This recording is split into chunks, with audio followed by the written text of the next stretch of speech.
Welcome to this episode of the Cold Dead Hands podcast with your hosts, Dr. Benjamin Dowd-Arrow and resident firebrand Brett Cross.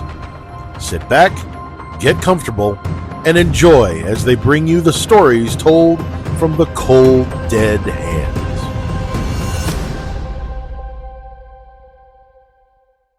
Well, hello, everyone, and welcome back to Stories from the Cold Dead Hands, a podcast radio show where we talk about people who have been lost and we lift up those voices so that they can be heard. Tonight, we are going to be doing things a little bit differently. We do not have an actual guest that is going to talk about a loss that they've experienced. Instead, we're going to talk about current events. I'm one of your hosts, Dr. Benjamin Dowd-Arrow. I'm an internationally recognized gun scholar, having published about 17 articles looking at things like firearms and well-being, how it affects your mental and physical health, the social determinants of gun ownership, and the social determinants of gun policy support. In other words, why do people want guns and why do people support certain policies? My co-host tonight is Brett. Yeah, I'm Brett Cross. I lost my son Uzi in the May 24th, 2020 Robb Elementary School shooting in Uvalde, Texas. Since then, we've spent our time just trying to make sure that Uzi is remembered for who he is and not remembered as to what, happened to him. Because the media seems to always talk about the shooter and these activities and say his name and everything, but we don't really hear too much about the victims. So for fighting for justice and accountability and to make sure that Uzi's, name and legacy continues on. Right. And as Brett said, that, this is about making sure that the people who we've lost, they get more of a voice in the media than the perpetrators, right? So, like, one of the things we don't do on this radio show is actually name perps. We will refer to the people we talk about tonight as the murderers. So I'm going to shift now to our guest. John, would you like to introduce yourself?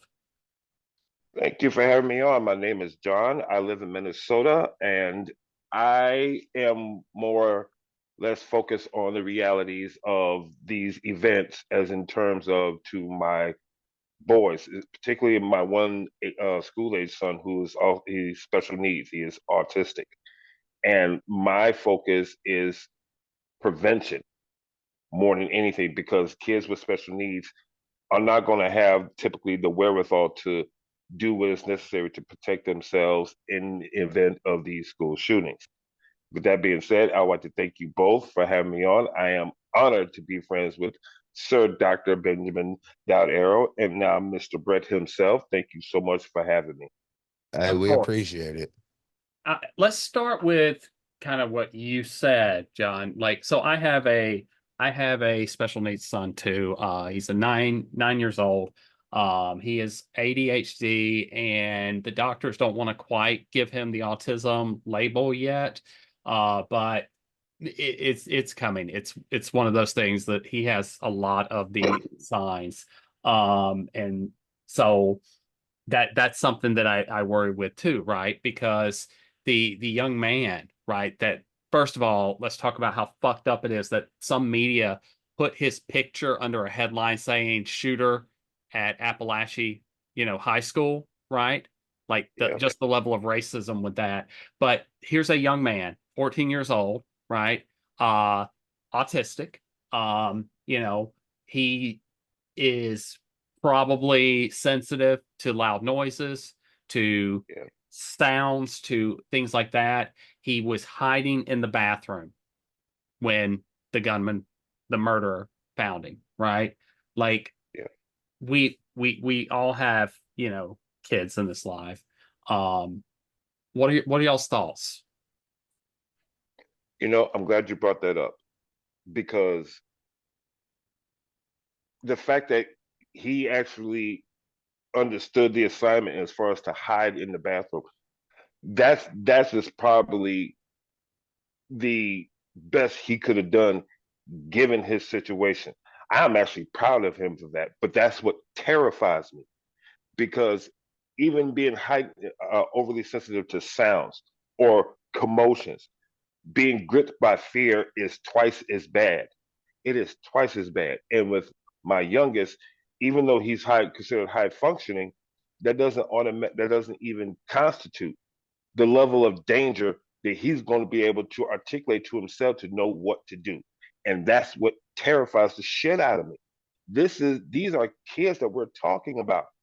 And you had special needs, but the worry is three times as bad. And Right. it scares the shit out of me. Yeah, Right. absolutely. And that's something that I don't think that we tend to talk about a whole lot, right? As a society, we just, when we hear school shooting, we think school shooting, which is terrifying enough. But then you think that we do have special needs children in these schools that may not be able to run, hide, and fight as well as their counterparts, right? Which puts them in a more vulnerable position to, to be attacked, right? And so, I know I sound like a broken record all the time, but that those are reactive measures, whereas we need proactive measures to quit this shit completely. Yeah. 100. Yeah. Like I agree, right? Like, just thinking about the murderer at Appalachian High School, right? 14-year-old kid. That's as much demographic information as I'm going to give away. Because again, we don't glorify shooters, but you know, we talked about this in other spaces, but we all know safe storage laws and red flag laws would have 100% meant that this event didn't happen. Absolutely. So Absolutely. why can't we get those things done? Money, you've said it hundreds of times, Ben. Money in politics. Money in politics. And if I may, this is how intersectionality is most apparent because it's money in politics that why we have what's going on in the Middle East that we do. That very much impacts us directly. The Supreme Court ruling that upheld Citizens United should have woken everybody the fuck up, but it did.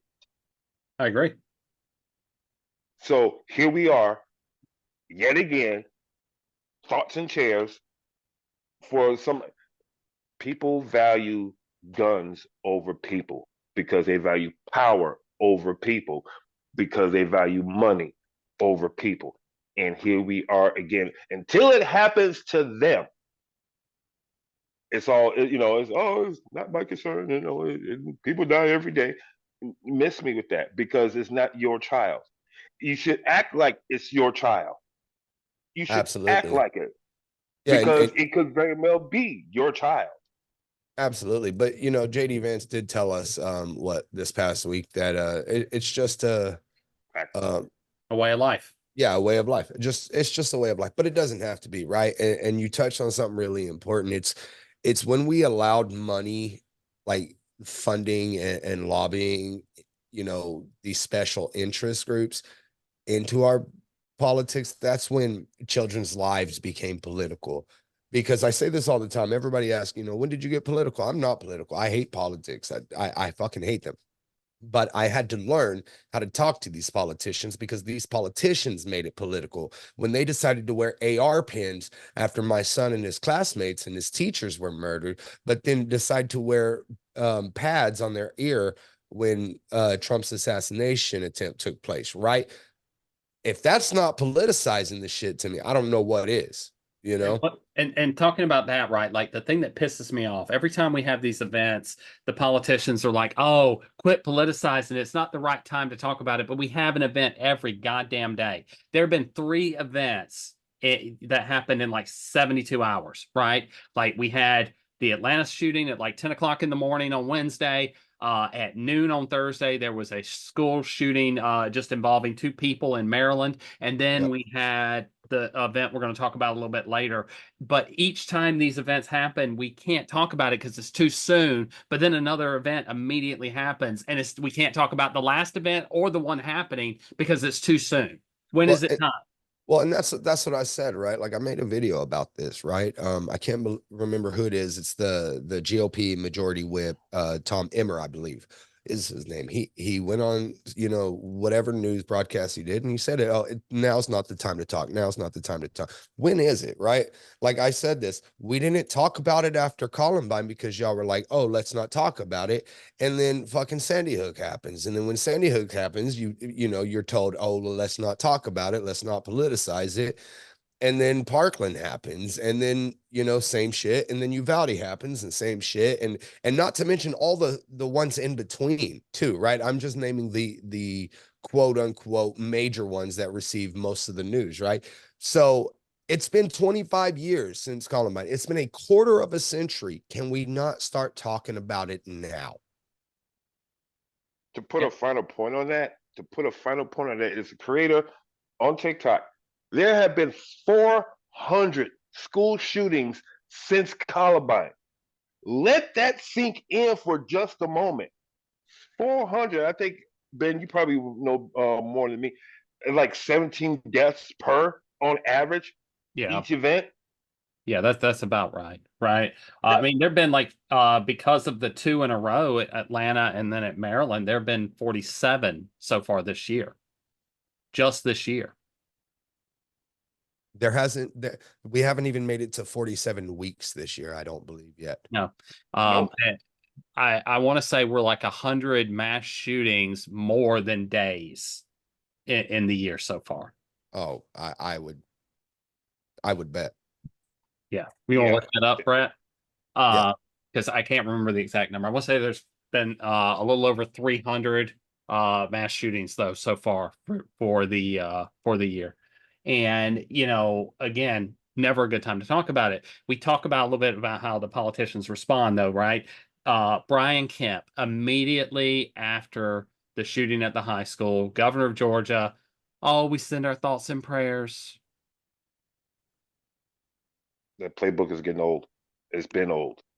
It's been old 398 times ago. It baffles me. It literally baffles me because, Ben, there are more guns than there are people in this country. Mm-hmm. There are more guns, and there's like, well, we need more guns than that. There is a firearm for every man, woman, and child in this country. And I brought this up to somebody who tried to give me the argument of, well, if you have more guns than that, you're going to be upset when somebody, the good guy with the gun, is not going to be there to protect your child. I'm like, then where the fuck were you?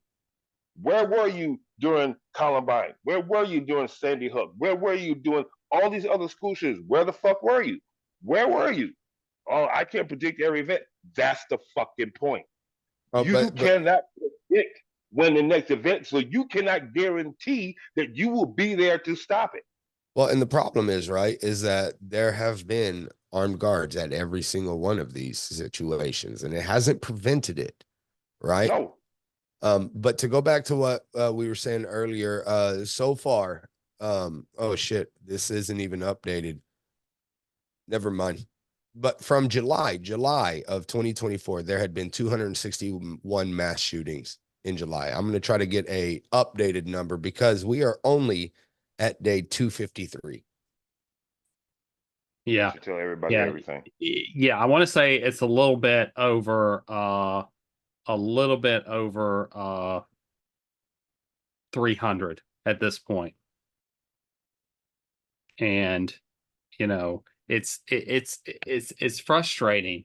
And we have the politicians saying things like thoughts and prayers, or the guy in Tennessee who, when confronted by Moms Demand Action, and asked about, what he's going to do to prevent gun deaths. And he's like, people die from lots of things. Or Donald Trump in Iowa after the Iowa shooting saying, this is a horrible thing. It's horrible, but you just have to get over it. Right. Or Abbott saying it could be worse. Right. And then we have talking about the money issue, following Parkland, Marco Rubio held a town hall where he was confronted by some of the survivors of Parkland from the March for Our Lives. And they flat out asked him if he would refuse NRA money. And he said he would never refuse NRA money, that they aligned with his interests because they supported his agenda. Priorities. Yeah. And going back to what you were talking about, Brady, there were armed guards on campus. There were armed guards on campus, but that doesn't mean that they're. I said this to many people. I'm all for anybody, upholding the Second Amendment right. That's neither here nor there. It's not even the freaking point. The point is responsibility of the owner. Responsibility of the owner is very much predicated to any given outcome with their firearms. Because just as no one can predict when the next mass shooter is going to come, you cannot predict that the person who is capable of stopping it is going to have the capability of stopping it. Well, Those are two. Yep. oh well, I was just gonna say, well, even then, I mean, and this is news that I just found out a little bit ago. The mother of the shooter in Georgia called the school 30 minutes before, Yes. and nothing happened. So they even knew, right? So they knew, and they still were not allowed to prevent it. And the thing, like, and I say it all the time, the number one things that all these mass shootings have in common is not size of schools, it's not demographic, it's not area, it is firearms. That is the one thing that they all have in common. And we refuse to do anything about it, right? And so thus far this year, there have been a total of 527 people killed and 1,755 people have been wounded in 432 mass shootings. So we're at 432. Yeah. I knew it was astronomically high. I thought it was And 100. not just that, right? But there has been 218 school shootings in this year. So nearly half of them were school shootings. But now that does include, after school events like football games and sports and Right. practices and everything like that. But that still fucking counts because it's a school Yeah, situation, it's 47 that have happened while school's in session, right? Because that 200 number also counts like weekend events if people are there. But still, I mean, even if it's just 47, that's 47 too many, right? Like 100. it should be zero. Why do we have these events? And why don't we hold, the people involved responsible? Like thoughts on charging the father? 100%. 100. 100. Because he bought the weapon for his kid. He bought the weapon. And here's the other thing. And this is me, Ben, hashtag root cause. This is another fundamental layer to why this shit happened, because it does in a lot of cases, Brett. I hate to disagree with you, but this does venture on a lot of demographics, because look at the demographic who does the most of the shooting. No, right? no, and I agree with that, but all I was saying was that there's the one commonality for all of them. You know what I'm saying? Sir. Like, yes, Yes, sir. I understand the basic demographic of the people that are doing these, and I agree 100%. Right. I was just talking Yeah. about the one thing that every single, The tie I that mean, binds. you can't shoot without a gun, right? Like that is Right. that is the sole thing that every single one of them have in common. Yes, and you're exactly right. It's the tie that binds ultimately. And my whole thing is like, it's been brought up on quite a few posts that I've seen on social media about, why don't we talk about the upbringing of these white kids? Because they get access to the gun. They have a totally different view of firearms than any other demographic in the country. Right. Any other demographic. That is something I did want to talk about tonight, right? Like anytime there is any violence involving a child of color, especially a young black boy, right? Immediately, the very first thing that people start doing is blaming the parents, like, oh, a single parent household, right? Or, not much structure, didn't have a father, all of this bullshit. We don't do that. This kid was in a single parent household. No one is making those, like, say, anything about the parenting except for him buying the gun, right? Like they're not criticizing him for not being a good parent in the same way that we criticize black women in this country if there's gang violence or accidental violence or what have you, right? We know why that double standard exists, right? First, we can't have white people painted as being violent, right? Because that upends the power of white supremacy. It has to paint everybody else as violent and white people as rational. But it's also because we don't want to do that self-reflection to actually talk about how shitty parents we are. Yeah, and that's also and there's shitty parents in all demographic, but when it comes to the racial caste system that we live in, if you're not taking to these things account, then what good is your rights if you are not held responsible for them? 100%. What are your thoughts, Brett? I agree 100%. Like I can't even add anything else to it. Like y'all hit everything on the head, you know. Yeah, These discussions. I'm sorry. I was just gonna say it's just annoying because every time, right, and we see if it is a person of color, right, they'll plaster that person's picture. Not only do they put the picture, but they find the worst fucking picture they can find of the person, right? They'll Yep. if the mugshot is not the worst, they'll go through their Facebook or Instagram or whatever, find the most like horrible looking picture of them where it paints them to look like they are a totally different person, probably than who they are, and they'll plaster that. But if it's a white person that commits these crimes, they find one where he is in his best shape. Yeah, Right. I think even with this last one, I think what I saw is the picture aside from like the mugshot, right, that has been going around, but the other one was showing him like real clean cut and put together and everything like a few years ago and whatnot. And it's just like, where's that same energy, right? Because if a BIPOC person does one of these things, automatically it's gang or they're terrorists. But if a white kid does it, then oh well, you know, he was a tortured soul. You know, it was a And mental health issue. and that's already being started, right? Like it's already Yeah. being painted that he was mentally ill. And I would argue, out of fairness, I would argue anyone who commits these acts Absolutely. is mentally ill, right? Like it takes a certain level of sociopathy and brokenness in a person to want to bring this kind of harm to people like not really connected to them, right? But the reality is that we don't give that grace to other people. No. No, we don't. Because I give you the best example. The one guy in New York City who stabbed a black man with a sword. I know you remember this story. And during his he so dressed so dapper. And they brought up every criminal history of the guy that he stabbed that Yep. had nothing to do with him. Oh, same thing what they did to what they do to George Floyd.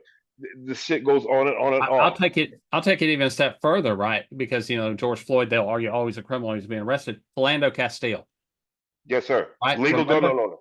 they tried to paint him and tried to dig and find something bad, and every time they would dig, they would find something better and better about the man, right?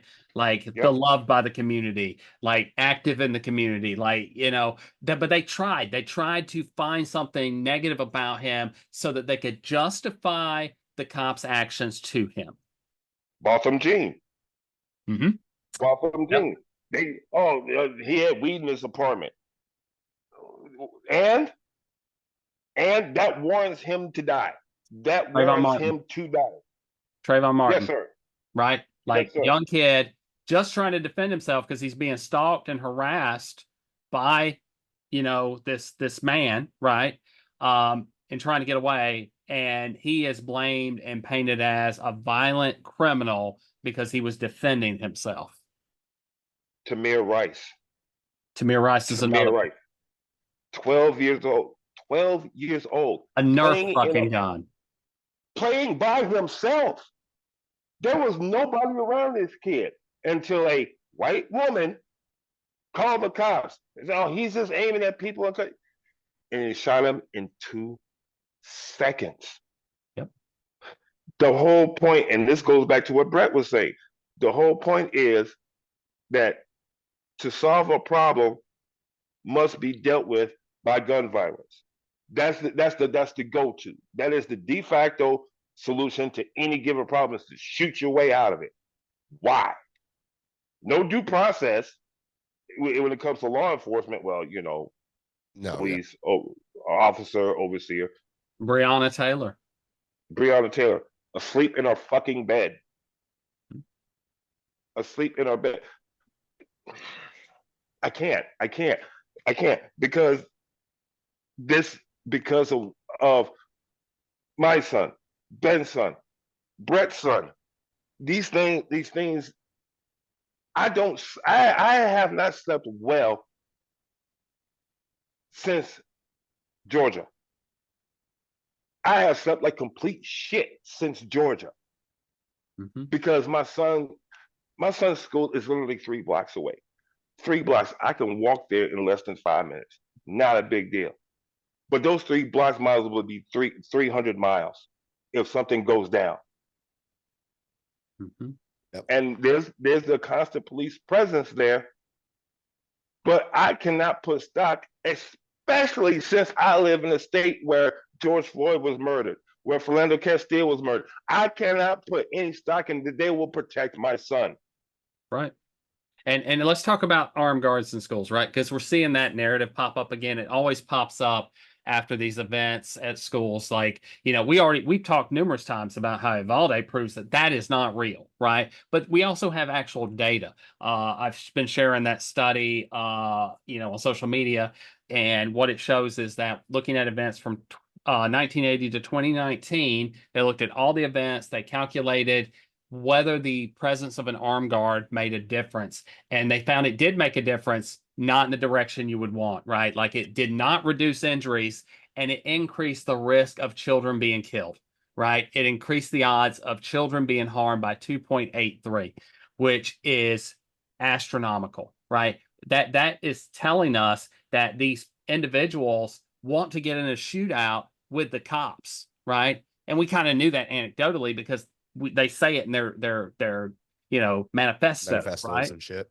Yeah, Yep. right. Like, and we're going to talk about the manifesto of the guy in Kentucky, in the next hour. But like, it's common. They want that. They want that firefight because it goes back to that Rambo effect, right? They think they're a super soldier. They want to be glorified in martyrdom. They Yep. want to be infamous, and it's the whole Wild Wild West, mentality. Slick gunslinger and does this, that, and the third, and I'm a badass, And it's these knuckle dragon troglodytes that don't understand that brute force doesn't always means right. It doesn't mean that you're stronger. Neanderthals died out a long time ago, and that's for a fucking reason. Yep. I'm just saying. Yeah. Brett. No, absolutely. And we talk about it all the time, right? Like I say it all the fucking time. Cops on campuses are a reactive measure. Because they didn't save any children from Uvalde. They didn't save children in Parkland. They didn't save children in Georgia. They didn't, every time we see these things, they always say, oh, the cop stopped them. The cop stopped them. After 21, like when the shooter walked past a cop here, like that's what's fucking crazy, right? It doesn't stop them. It doesn't prevent them. It's just there to, it's reactionary, And it pisses me off. And and the narrative that you and I hear a lot too is that, oh well, we just need to get cops that aren't cowards because like real men will run in. And yet I've yet to see a fucking example of that happening, Brett. What about you? Have you seen it? Well, so I didn't realize that we would see 376 cowardice good guys with a gun. I mean, I didn't see, it's just if there were 376 officers, which is pretty much every officer, actually 100% of all the officers in Uvalde, plus the surrounding areas, plus 92 DPS, plus Border Patrol, 376 of them versus one kid. I mean, that's a very good percentage of cowardice police, right? So then, if we just go based off of numbers and statistics, if you take all the officers from the surrounding areas and add in Texas DPS, you're looking at a number well over 50% of officers that are just fucking coward. So how am I to expect that any other officer that comes into this position isn't going to be cowardice as well? And it's not to like, hit at anybody that doesn't want to run into those, but don't do that fucking job. Don't be in that job, right? I say it all the time. If you can't look at a child and say, I would put my life down for you, if you can't say that, If you stutter, if you take just a second pause, then step the fuck away, and nobody's going to fault you, right? Like every single one of these officers that were here at Uvalde should have walked away well before it happened. Yeah. Well And before. not only that, it's okay to say this job ain't for everybody. It literally is not. But I couldn't do it. I know I couldn't do it, but I guess, if you're an black man, they got all the fucking bravery in the fucking world. Or, or Miss Massey who's got popped in the head, or the child that they shot through to get another dude. Yeah. They had all the bravery for that shit. Going back to Atlanta, right? Like we before the show started, we were kind of talking about how the mom contacted the school, right? And the reason that she did that, she ended up driving the 200 miles from where she was to Winder, Georgia, because he had sent her a text that just said, "I'm sorry, Mom," and nothing else. And so she immediately called the school to warn them, right?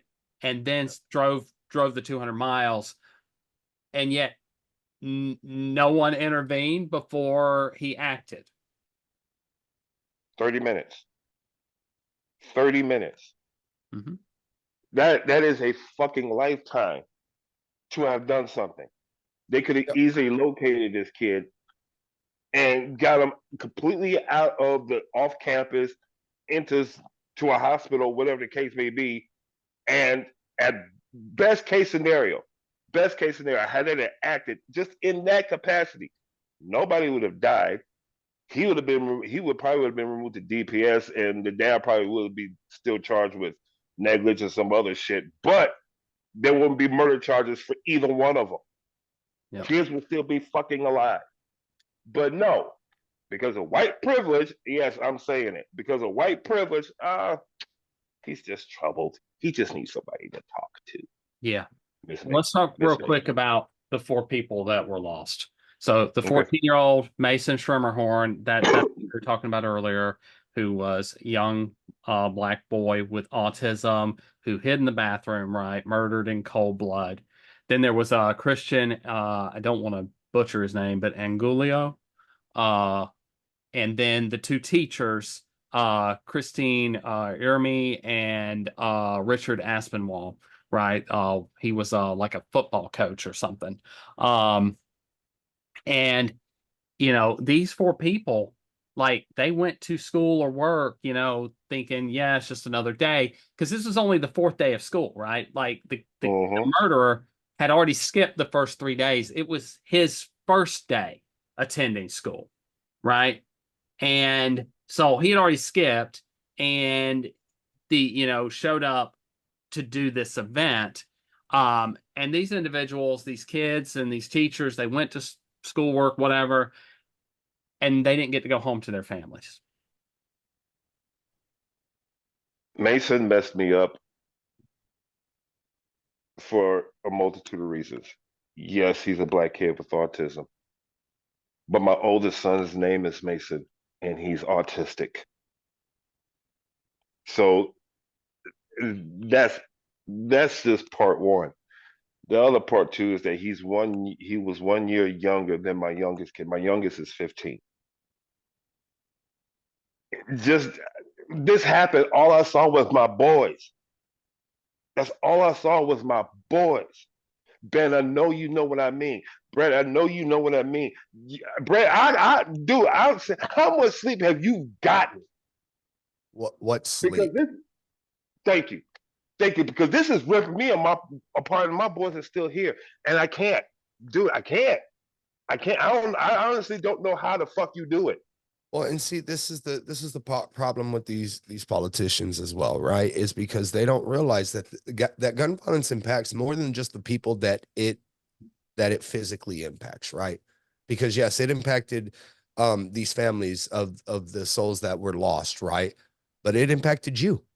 It's impacted a lot of people around the country who feel the same way you do, that see one of these victims and they can relate to them. I can't tell you how many times I've gotten messages, because I read every message that I get. You wouldn't believe how many times I've seen messages that say, you know, your son looked just like my son, or your son looks just like my little nephew, or your son looks like my cousin, or I look like your son. And so this really resonated with me. And you know, and I get that all the time. So, I mean, it affects, like it spider webs out, right? It affects everyone, but they don't care. No, they don't care. And like, here's how little we care though, right? Like we know now the names of the 4 people who were killed, but 9 other people were injured. 6 students were shot, 1 teacher was shot. Media has not bothered to name any of those individuals, right? No. So that, like people can know who they are and like, become invested in like wanting their care and things. Like they're more interested in focusing on the murderer and what Mhm. he did. They only like mention the victims really because they wanted to paint a disingenuous picture of Mason, like I mentioned at the beginning of the show, where they put his picture under a headline that said mass shooter terror spree or whatever it was, and then had Mason's picture there, which was given this subtle implication that he was the one who committed the act. Yeah, and they don't care, and they never retract, and they don't ever apologize. And we saw that here too, right? Like it took a while, and most people still don't know the names of our survivors, right? And it's crazy. Like most people don't realize, you know, Miss Amy, who was the teacher that was traumatized because of DPS, saying that she locked the door open. And I would mention the survivors' names here, but I don't ever mention without their parents' consent, you know, because that's just how I am with our survivors and everything, but nobody ever talks about them either because the media doesn't care. When I know there's a little girl that has had like over 17 surgeries Mm-hmm. and still to this day getting surgeries because bullets entered her. And where's the media there, right? And Right. I will say this, as much as I hate these cops, the only silver lining that I see is that is what has kept the media on Uvalde every time something comes up with these cops. But had the cops went in and did what they were quote unquote supposed to do, then Uvalde would have gotten forgotten a long time ago, because who's going to care when it's 17 brown kids and 2 brown teachers, right? For Ain't real. nobody gonna care. Well, Sandy For Hook real. proved that we wouldn't care about anybody, right? Because that was That rich is white fair. kids, Yep. right? Rich Yep. white kids were killed in Sandy Hook. And when that happened and no one did anything, there is no hope for anybody else, right? Like they're not going to care about poor kids. They're not going to care about brown kids if they didn't care about rich white kids. And the real messed up part about all of this is that the media, the reason why, especially in today's society, the media is getting away with a lot of this shit because there's always a next level current event that happens the next fucking day. Oh, distraction. Oh, let's pay attention to this now. And so they have the cover of the next event that's literally seconds away, and that's why they're not being held to account, because they could just cover it up in another event. Well, Wait, thinking of the media, and this is why we do not say names, right? Like of shooters, right? Right, There's a right. theory called contagion, and what it says is that the more time people on social media and traditional media spend naming the shooter, the more likely there's going to be another event within 2 weeks. And it works out statistically that after a major event, like we saw at Atlanta, there are 3 other major events that happen. And we've had 2, right? We had the Maryland and then the one that we're going to talk about in about 15 minutes. But that means that statistically, there's probably going to be at least one more, right? Because think about how much we've seen on TikTok of people talking about the murderer. well, and Mm. not to mention, right? Like you said, the contagion theory. And I just want to read, because I found this list the other day, um, from the Atlanta News, right? And this is a list of people who have been arrested from Wednesday, when the Appalachia shooting happened, till Friday night. I haven't seen it up refreshed or anything like that. So I just want to read through this really quick. And luckily, none of these were that third incident, right? But on Wednesday, a 15-year-old boy was arrested in Jackson County after police said he made statements about the Appalachia High shooting and was planning on finishing the job to shoot another school in Jackson County. He was taken into the Regional Youth Detention Center in Gainesville. On Thursday, just a day after the school shooting, Gainesville police said a 14-year-old faces charges of terroristic threats and disruption of the operation of a public school. The teen is being held in a regional youth detention center. A 12-year-old boy in Athens was charged with terroristic threats after threats were made on social media. 2 teenagers were arrested in Hall County for online threats. 2 teens were arrested in 2 separate threat incidents in Forsyth County. A 15-year-old boy and a 15-year-old boy and a 14-year-old boy were charged with terroristic threats. A 13-year-old boy was arrested in Newton County for threats made to Eastside High School. On Friday, a juvenile was detained over making potential threats of school violence. A 14-year-old was arrested in connection to school threats made in DeKalb County.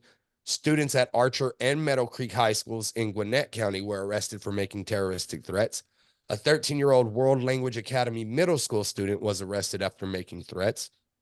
The sheriff's office said that student said he was going to be the next school shooter and he had a mag in his backpack. Rome police said 17-year-old, I'm not going to name him, was arrested Friday and booked on charges of terroristic threats and acts after disrupting the operations of a public school bus, or school bus stop. They suspect him of making threats of violence, which led to the schools being on lockdown. Conyers police school resource officers assigned to Rockdale County High School said they were told about a school safety threat being circulated on several social media platforms. And someone was arrested for it. A Roswell teen was charged with domestic terrorism after making threats against a middle school, according to police. On Friday, a note was found at Pickens County Junior High School that said, "I'm shooting the school." That was 12 plus incidents. It's just from Wednesday when the shooting happened till Friday night. And the one that really gets me is at Appalachia High School, right? Like the 15-year-old that made a threat that he was going to finish the job. Yep. And that was 2 days. How many? 2. 2 days. Yep. 16 threats. Yep. Yeah. Well, Wednesday to Friday. So 3 technically. Technically 3. But why the spotlight should be on that alone. On that alone. That means that sends a message. Hey, we're all fucking watching. And these parents who are for some reason cannot connect the dots to save their fucking life and say, hey, you know what? I'm gonna watch out for my kid. Because earlier this year, in the very beginning of this year, there was a bomb threat made to my son's school. A bomb threat. My son was just traumatized. I told him, you don't have to go to school tomorrow if you don't want to. He's like, no, Dad, I want to go. I'm like, are you sure? And I was on pins and needles the entire fucking day. Why isn't the spotlight on this? Why is not somebody tell me something? Why is not the spotlight on that these kids are actually making threats? They're making it known and nobody's fucking paying attention. Yep. You would have thought we would have made national news again, because we've had 2 students come to school with guns. One was at our junior high last year. This year, a kid, a 3rd grader, brought a BB gun, but he didn't know it was a BB gun, and he didn't realize it was loaded, and pulled it on a kid. And a 2nd or 3rd grader last year brought bullets, but nobody hears about that. You would think after this massive mass shooting that would have been picked up, right? But who heard about it? Nobody. Exactly. And that's the problem. And so what I would like to do is I wish I could find every list of someone threatening like that and put it together and just read it off one day. Just for all of 2024 and just read it off straight. You think it would cover our 2 hours? I think it would more than cover the 2 hours. I'll be honest. Absolutely. I think it would just take the whole. 2 or 3 episodes probably to go through it all. Yep. I mean, this would be a absolute good series just to even have on TikTok. Just read it off. Read it off. You know what? As what's going on, if I had that kind of resource, I would do it. I would give me the community guidelines violations. Give it to me. Yep. Because that says more about y'all than it does about me giving out information. Look, your kids are doing this. Yep. Why aren't you paying attention to them? Yeah. And going back to like the whole thing with the father, right? Like notice the parallels between this and the Michigan case, right? Yep. The kid shows like concerning behaviors, right? So much so that the FBI get involved a year earlier and kind of tell him to make sure guns are away from him. His response is to buy him an AR-15 for Christmas, right? And is super proud when he kills his first deer with it, right? And just like the case, the parents in, Michigan, when the kid showed concerning behaviors, they laughed it off and bought him a gun, right? I agree. That's why he should be charged, right? For that, right? Because the red flag laws, if that had been in place, there would have been no guns in the house. And for also, like, I don't know about any of you, right? But like, there is no way in hell, even if I bought a gun for a child, which I would never do, but even if I did, right, that I would just let that child have access to it whenever the hell they wanted, right? Like that gun would be locked up in a safe with me having the only key. That shit would be taken apart and locked away in a damn safe, right? Like there's no way in hell I would allow that, right? Like it would have, yeah, no. There's no way. I mean, if I were, but my boys are autistic. They can't even handle my youngest can't even handle the responsibility of cleaning his fucking room. We're gonna give him a freaking no. Yeah, No. I can't trust my youngest to remember to stay on task because he get hyper focused on something that he's doing and everything else disappears. And then, and I'm glad you brought that up, Ben, because this is very, very important. Because depending on where your child lands on the spectrum, we know the hypervigilance that they carry. So if they get pissed off, they're gonna stay, pun intended, locked and loaded on being pissed off. They're gonna go because hey, Pop's got a gun in the room. Mm-hmm. This kid is doing something to me. I don't like it. They're gonna find a way to get to that damn gun. Mm-hmm. Yeah, the hyper focus, hyper vigilance, right? Like that the obsessiveness, right? Yes, sir. And it's not like they don't have a fully formed prefrontal cortex, right? We've talked about that before, like raising the ages of guns to like 25 because we don't even have a fully formed prefrontal cortex. But it's even worse in children with those kinds of disabilities, right? Because they can't process the same things that a child without those disabilities might, right? And it's just, again, it goes back to the irresponsibility and then just the cavalierness of it all, of the father to be just like, I know the FBI said that you're making threats, but I think you're cool. You won't do anything because you're my son or whatever the hell like the reasoning is. And buying a weapon and leaving access to the weapon and the gun in easy reach to this child, because we all know that if the gun had been locked away, the ammo had been locked away, where would he buy any of that from? Like at 14, they're not going to sell him ammo even at like Walmart. And No. at 14, he's not going to buy a gun anywhere. No, you can't. I mean, not even a BB gun. He couldn't get away with it with a BB gun. He couldn't get away with it. So I don't even know if they would sell like an airsoft gun to someone that age. I can't don't quote me on that because I don't know. But I'm pretty sure just like an R-rated movie, there's a thing that comes up and you have to be a certain age to buy that stuff. Well, I'm looking it up right now. Yeah, look it up because I don't know, like I said, so I don't quote, but like, and it's probably going to vary from state to state anyway. So there's that. But this is all because this still comes down to the father, like you said. It comes down to the father because this is him thumbing his nose at authority. I know that's how he sees it. He's thumbing his nose. Ain't no government gonna tell me what to do with my guns and my kids. Here you go, son. And yeah, you don't respect the law. This, that. Well, you know what? Now he's in nine. You saw that video footage of him in the courtroom crying and rocking back and forth like, oh, no, you can't cry now. You Nope. don't get to cry about it now I mean, because at least he didn't run, right? Like, like the parents in Michigan did. Like they tried to flee the country, right?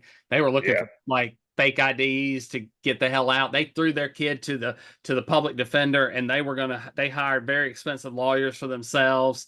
I mean, at least he didn't do that part of it, but he did immediately try and scapegoat and paint his child to be not having access to the weapon, to be not a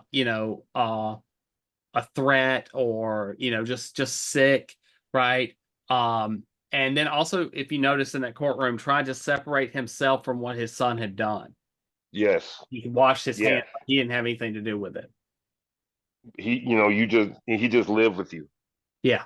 Like Yeah, you he's buy him 14. I don't know what he does, it's like, those damn video games, I'm telling you. You can't buy a BB gun until you're 18 years old. I think It's not airsoft is the same. Did you look up Air- airsoft? Airsoft is the same. Yeah. Yeah. That's what I thought. Because I was pretty sure that it's just like, because they sell them at like, Target, Walmart, and that kind of thing. And when I bought them when I was younger, I remember being carded for it, right? Like they would card you because they have to put it in just like an R-rated movie, right? So I was thinking it was 17, but yeah, 18, that makes sense, right? You have to be at least 18 to buy those things. So he couldn't even have bought an airsoft gun. Let's let that sink in for a second. An airsoft gun, which, like, I mean, I'm sure that we could find a way that it could do some permanent damage to somebody, depending on range or whatever, but for the most part, not going to actually hurt anybody, right? And he couldn't even buy that legally. Doesn't that is that anything that basically that uses a CO2 cartridge? Yeah, the CO2 cartridge and those little like rubber pellets. So Yep. it's Okay. it's also 18 to purchase paintball guns, with states kind of varying in how old you have to be to actually possess one. So like in New York, you can't buy one at 18, but you can possess one at 16 type thing. So I mean, even then, you can't even buy a fucking paintball gun. Yeah. And it's a high volume projectile. Yeah, which good. Like I'm all for it, right? Like I'm not saying this like it's a bad thing. I think they all should be up, but it makes a good point, right? Like he couldn't even get a paintball gun. Let's just use that, right? Like he couldn't get a paintball gun, right? So if this gun had been locked up or not been bought for him at all, or even the ammunition had been locked up, he would have had no way to get either ammunition for this weapon or get the weapon itself because he's not old enough, right? Because he couldn't even buy paintballs and a paintball gun at his age. He's 2 years too young, even in the states that let you possess one. But you can't blame the parents for it. He facilitated the danger. He facilitated the danger. And did the mom get arrested too, or was that just an older photo? No. So the mom and dad were separated. So the mom has a long history of like criminal activity with drugs and things like that. Her and he had separated. Okay. His younger siblings live with his mom, and he lives with his dad. Okay. So that's kind of their setup. They don't live anywhere near each other. As I said, she drove 200 miles. Gotcha. To be. And this kid was barely old enough for some Nerf blasters, right? Like I'm reading here, like some Nerf blasters are recommended for ages 6 and up, while others are recommended for ages 18 or 14 and up. He was barely old enough for a better Nerf gun, right? Like how fucking crazy. Yeah. Yeah.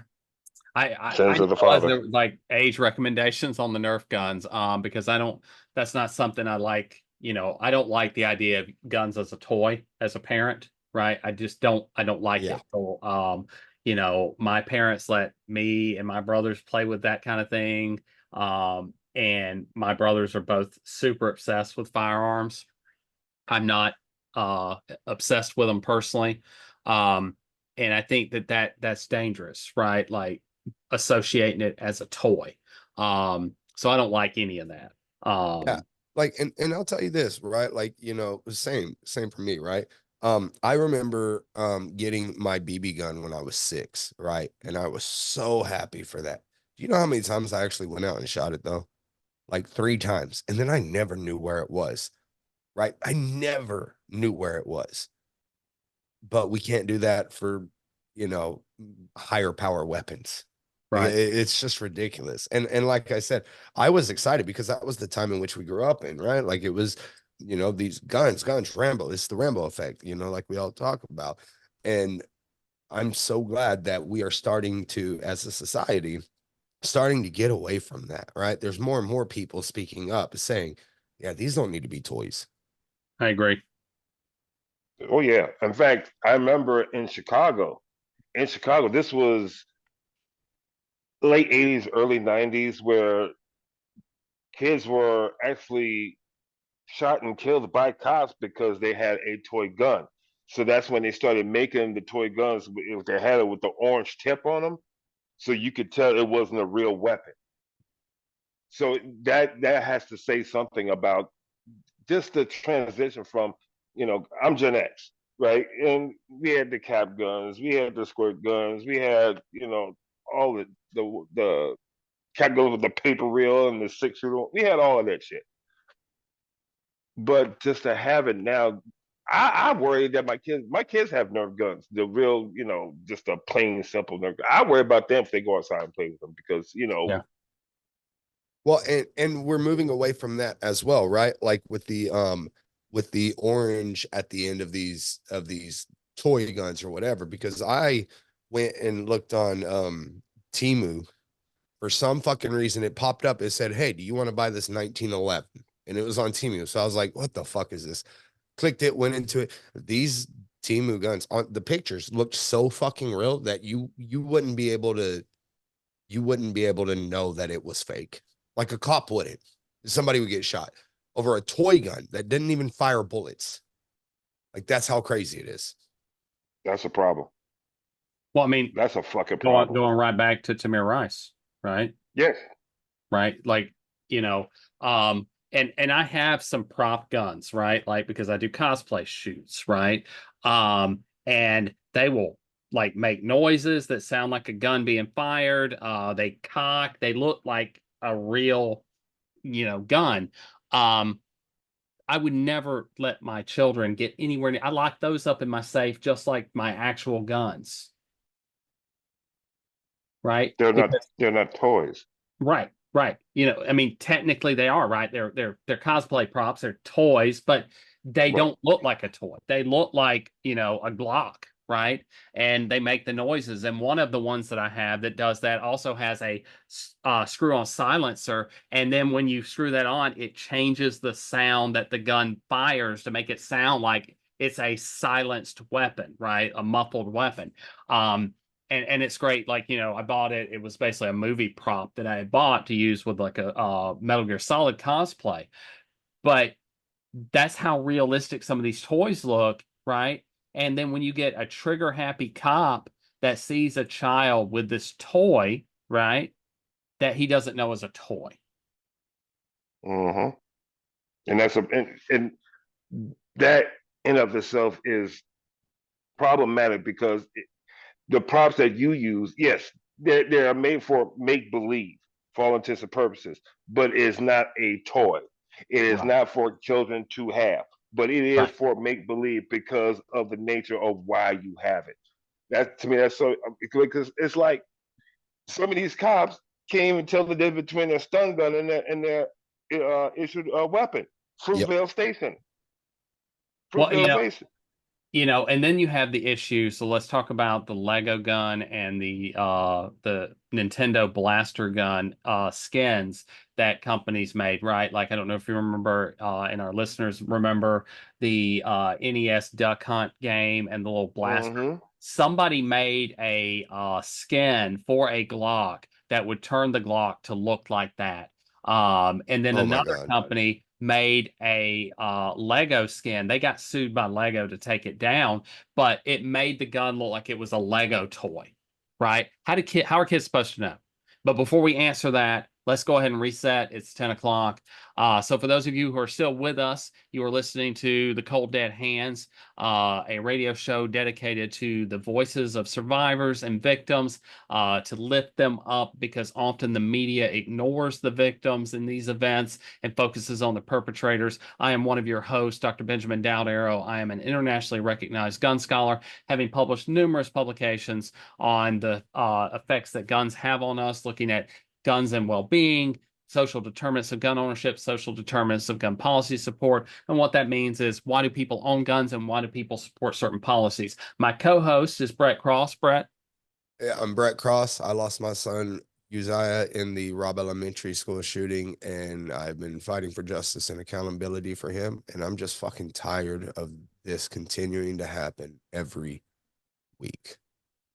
And our guest tonight is a father from Minnesota. John, you want to introduce yourself? Yes, my name is John. I live in Minnesota. My only goal here is to prevent any more of these things, especially because I have two autistic boys. One is still school age, and this I have to be able to protect them because I know a lot of people won't or will be unwilling to protect my sons. Okay. Now, before we move into the Kentucky shooting, let's wrap up that about this idea of like guns as toys, right? We have the Nerf gun, we have the airsoft thing that like are viewed as toys in a lot of ways. The prop guns that I mentioned that I have for cosplay that are like movie replicas, but then we have those skins, right? Like, and I don't know if you looked it up, Brett, to kind of see what I was talking about. Yeah, I knew what you were talking about. Yeah, They, to make real guns look like toy guns, right? One of those skins, fucking crazy. yeah, makes it look like it's made from Legos, right? Yep. And luckily Lego was like, oh hell no, and sued them for copyright. And the other one made the Glock look like it was the gun used in the original Nintendo Entertainment System that came with it that you used in Duck Hunt, right? How is a kid supposed to know that those are not toys? You can't. By the time they do, it's too late. It's too late by the time they do.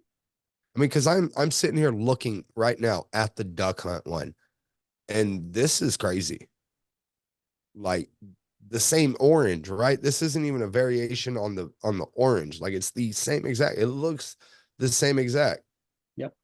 I mean, slight variances because this is a.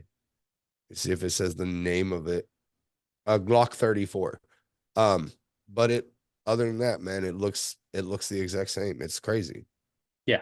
Both of these skins are for Glocks, right? But it looks like the Nintendo toy, except as a real gun, right? But for a kid, it's it's the same colors, that orange and gray and like off color white, right? It's painted to look just like it. How does a kid know that that's not a toy? It even has something like Nintendo Entertainment System on the side. They don't. And the worst part about it is that a lot of these kids who see that now, they didn't have Nintendo with Duck Hunt in there back in the day. So they pick it up, they say, wow, this is kind of heavy, but won't have a basis of comparison. But wow, this is really cool. It can feel the texture of it until it does what? Accidentally goes off. Yeah. So I'm gonna put it up to the camera for those watching at home, right? You see what I'm talking about? Do you see this thing? Right? Like for those who are watching us or watching us later on YouTube, how does a child know that's not a toy? Like how do they know? You don't. I don't know that they can tell. I don't know that there's a way for them to know, right? And I'll pull up the Lego one because again, I think it's even worse. The Lego one's way worse. That's the Lego one, right? For those who are watching at home and can see me holding up. Are you serious? Yeah, that is a skin. Now Lego, like I said, sued them, and this was they stopped selling it. But how would you know that is not a toy? Like they even replaced the trigger and put a green trigger to make it look like it was Legos. Yep. Right? The double trigger that the Glock has, right? The double trigger action, the same as my Springfield, right? That I have. They replaced that double trigger system and replaced it with plastic Lego-y looking green parts, so it matched the rest of the gun. Who the fuck? Who sat there and said, "Hey, this is a good idea. We'll make it look like a toy thing from Lego." Who thought Not this was a just good idea? not just that, but those Lego looking brick, like that design right there, you can actually put other Legos on top. I'm looking at a different picture right now where they have Legos stuck on it and everything like that. Like this is fucking wild. And okay, and here is like I hadn't even seen this one before, so let me share this one. This is an actual Glock that is designed to go inside of a Nerf gun, Why? For what? right? Like, how does a kid, if they find it all put together, how do they know that that's not a Nerf gun toy, What the fuck? right? Like I'm gonna zoom in just a little bit. Look, like how do Uh, they know? And it slides in to the actual Nerf apparatus, right? So that's for those of you who are listening at home. Um, so when we're thinking about like child safety, right, and keeping kids safe, how does that keep kids safe? It doesn't. It just doesn't. It literally bypasses any type of child protection in its design. Literally it does that. So who thought this was a good idea? Kid picks it up and thinks it's a Nerf gun, and their kids bring over their friends bring over Nerf guns. Say, I'm gonna get my Nerf gun. Ooh, this is my dad. Blah blah blah blah blah. And then it's like, oh my god, I just shot my friends. And then that kid is going to be, in therapy forever, forever. There's no saving them now. Here's a the kitty, what was it called? The Japanese Hello Kitty, Yeah. right? A Hello Kitty gun, right? Like why do these exist, right? Like I have a big issue with designing these things to look like something that a kid would want to play with. Right. Brett got so pissed off by this, I want to point out to our listeners that he got up and walked away. He left the studio to just clear his head and come back. Okay. It's because it's that fucking frustrating, right?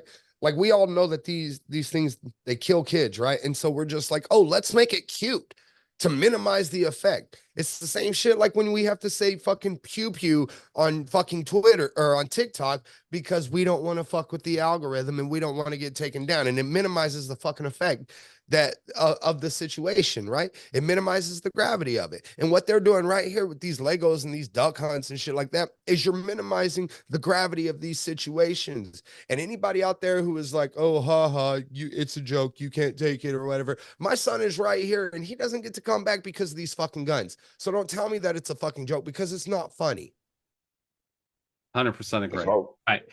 it's all fun and games until it's your kid. Last thoughts on that before we move on and start talking about Kentucky? Yeah, fuck whoever made that. I mean, I echo those sentiments. All right, so we had the Atlanta shooting. We had another altercation between two kids, a 16-year-old and a 15-year-old, and unfortunately, the 15-year-old did not make it.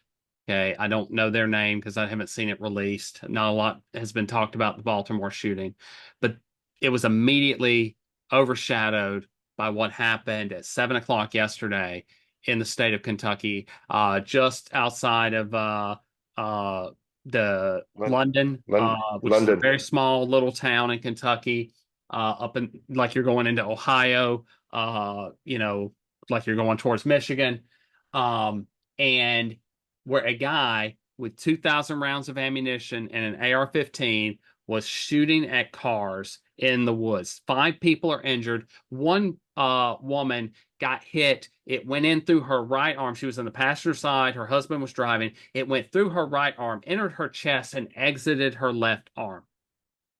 Okay. Wow. Another person took a bullet to the face.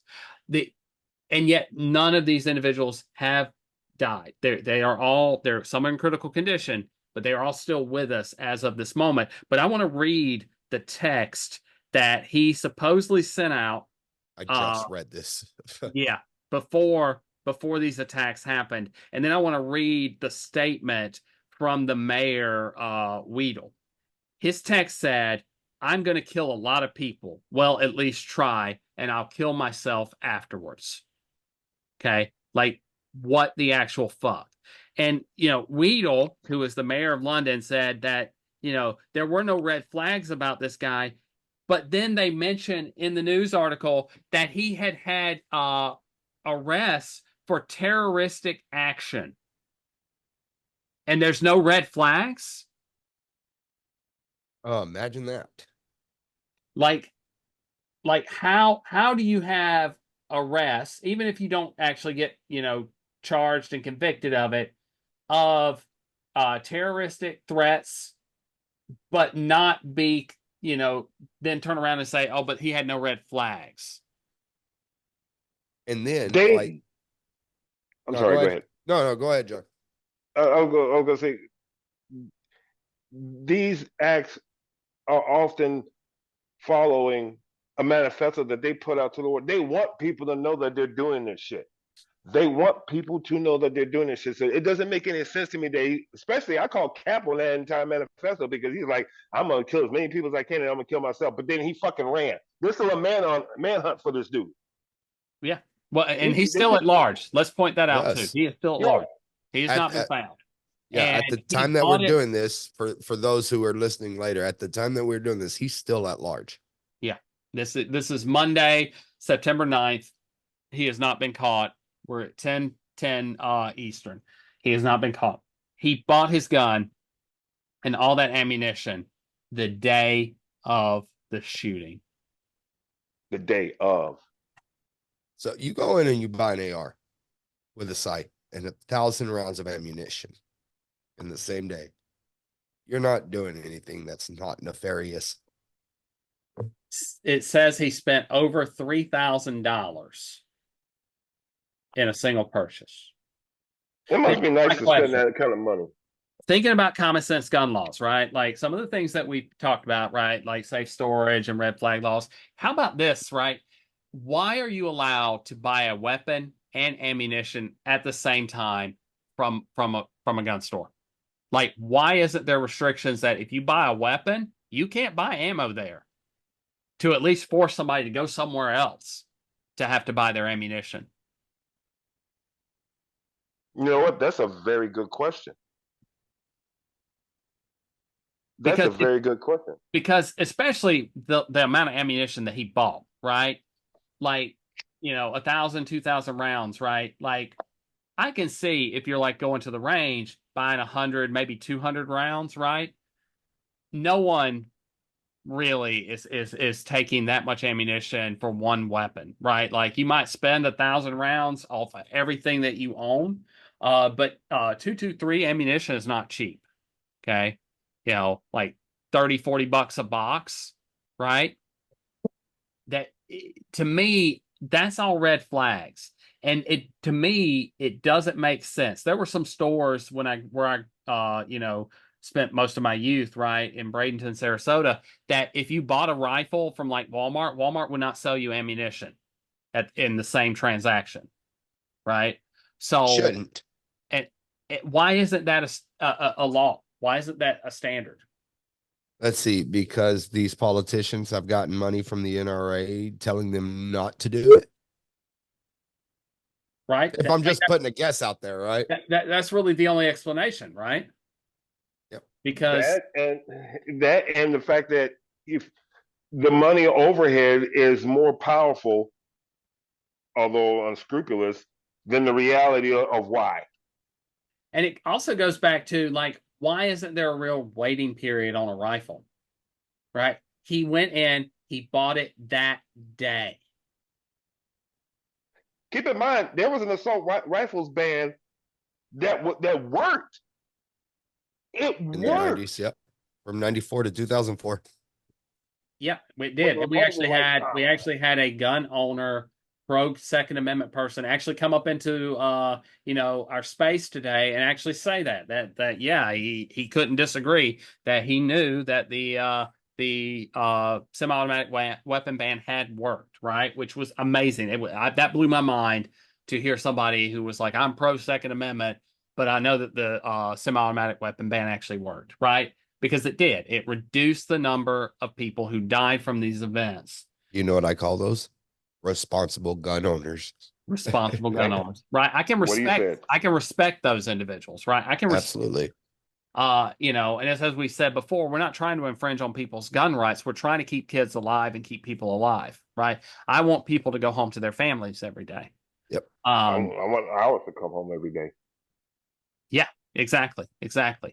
So, when we're talking about common sense gun laws, that's one that I would put forward, is that if you're buying a weapon, you should not be able to buy the ammunition at the same transaction at the same time, right? And I also would want waiting periods, just like with handguns, on these AR style rifles. 30-day minimum. That's what I'd like. 30-day minimum. And to go and just to piggyback off the legislation that allows this shit, if this election cycle goes how I'm hoping it will go, that ban could become a reality again. I'm hoping it does. I'm really hoping it does, because I'm sorry, I need to fucking sleep. Yep. I'll tell you, the day that we get an assault weapons ban, I will sleep good. Thank you. I want to sleep. I want to fucking sleep. Now, it's going to take some time for that to even to have a tremendous effect, but it's a goddamn start. Yep. It's a goddamn start, because dude bought his weapon and I want all to read ammunition there.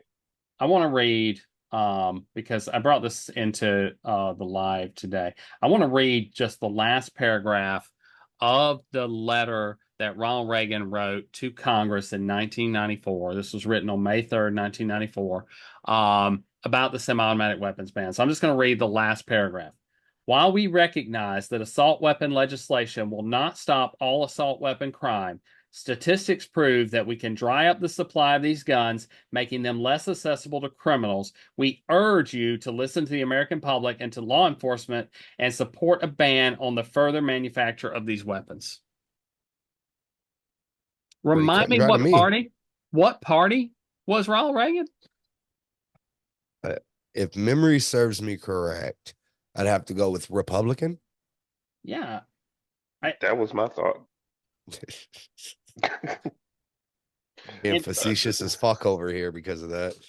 And Reagan even mentions in this letter the ban that he put in place in 1989, the ban that went into place with Bush, right? Like it was the laws that he had started, and talks about how there was a 40% drop in imported assault weapons traced to crime between 89 and 91, right? Mm-hmm. And so that's why he pushed for this, right? Like, and for those that don't know, I will, on my dying day, I will say the only good thing that Ronald Reagan ever did was that he was the most pro gun control president in America's history. Okay. He is the only reason the Brady handgun bill passed. He is the only reason the semi-automatic weapon ban passed. And both only passed because someone tried to assassinate him, right?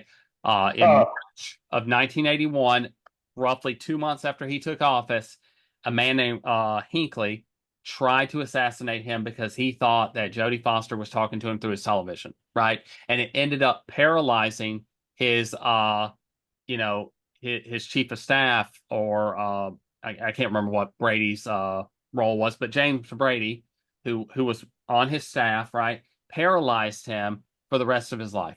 And so Brady's wife, Sarah, and Ronald Reagan basically wrote the Brady handgun bill, right? And that really changed because Reagan was the very first president to be endorsed by the NRA. That turned out for him. Well, see, that actually, in a lot of ways, predates his presidency.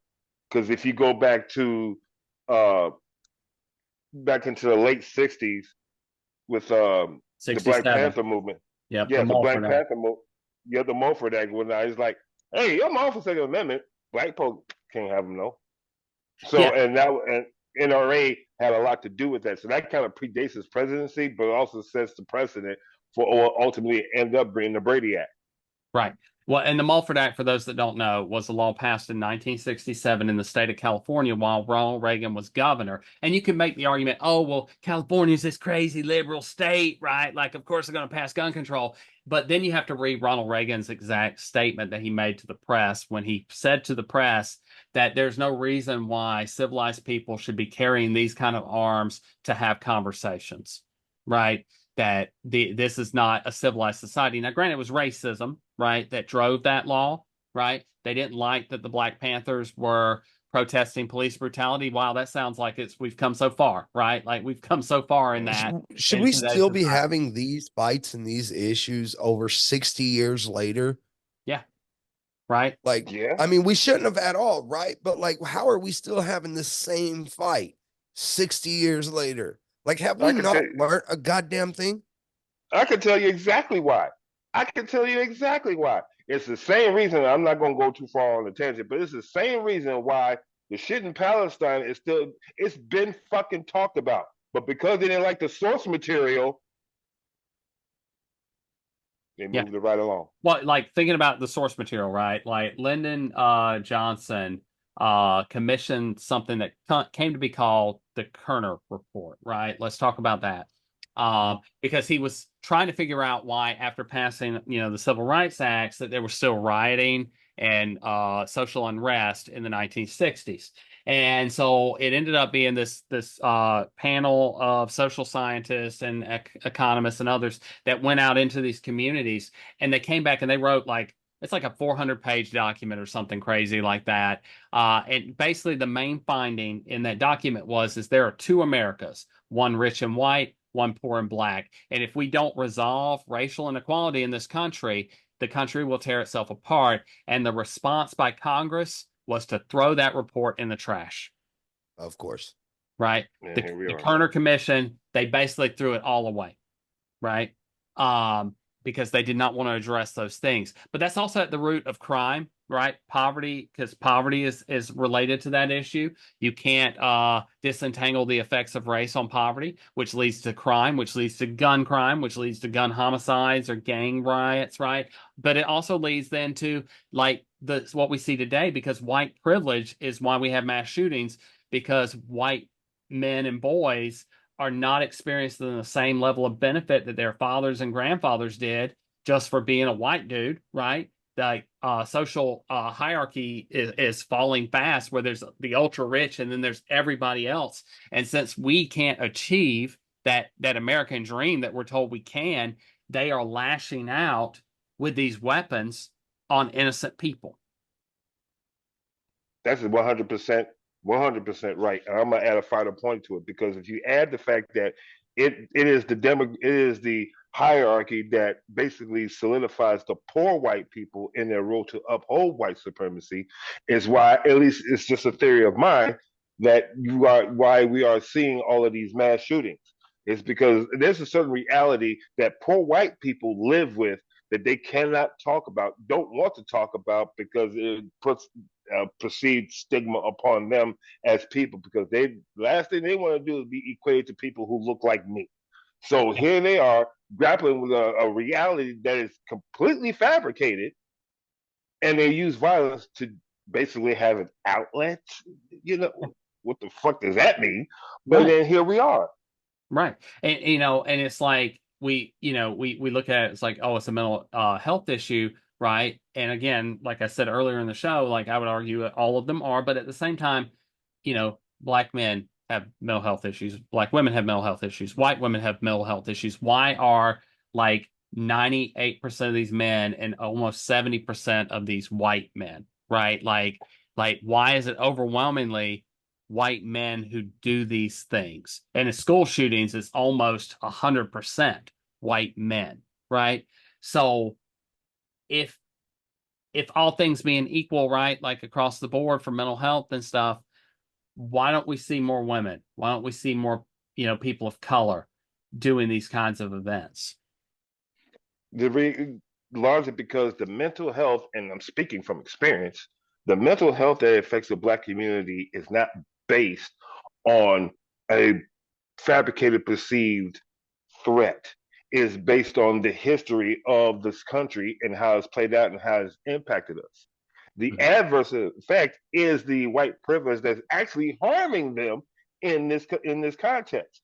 The the reality of the procedure of the replacement theory and all these other kind of rhetoric that's being thrown about with all these buzzwords is that they're now in fear of losing something that they never had to lose in the fucking first place. So And they're kind of, conflating.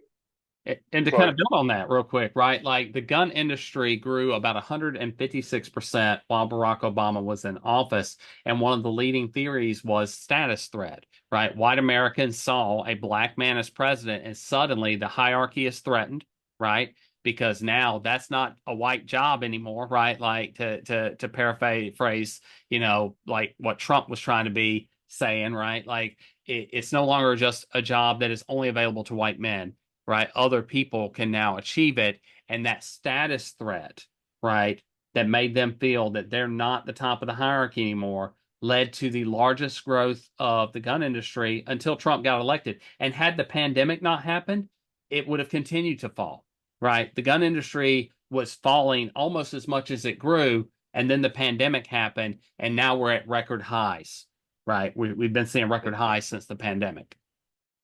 Yeah, and to quote Dr. Eddie Galad, he's like, when the Tea Party was happening, we would say pundits, oh, it's about economic status, whether it's not about race. That's the lie that they told themselves. And this and exactly what you're saying is what has been played out as a result of that fabrication. Well, that's part of the Southern strategy. Let's continue this conversation about race, right? We can talk about how, like, Lee Atwater, for instance, who was Ronald Reagan's campaign strategist, right? Lee Yep. Atwater got, in this little good old boys club, like he was being interviewed, and it was all his buddies and stuff, and he thought he was not being recorded and quoted because he says that in the video. And I won't say the words that he used, but he's like, in the 1950s, you could say N word, N word, N word, and nobody cared. But you can't say that anymore. It hurts you. So instead, you say things like cutting taxes. And the end result, black people get hurt more than white people. Exactly. And you can even go back further to Strom Thurmond, who Mhm. was, to me, started the building blocks for the Southern strategy into what then became the Civil Rights Act of 1964, in which case Lee Atwater was like, yeah, we're going to have to get more political with this and use a whole lot of non-verbiage to describe what we mean. Well, So yeah, that's how racism became systemic. yeah, exactly. Because people like Strom Thurmond or George Wallace, right? Like they were not winning elections anymore, right? Right. Like George Wallace famously, segregation today, segregation tomorrow, segregation forever, right? Like he didn't win his election, right?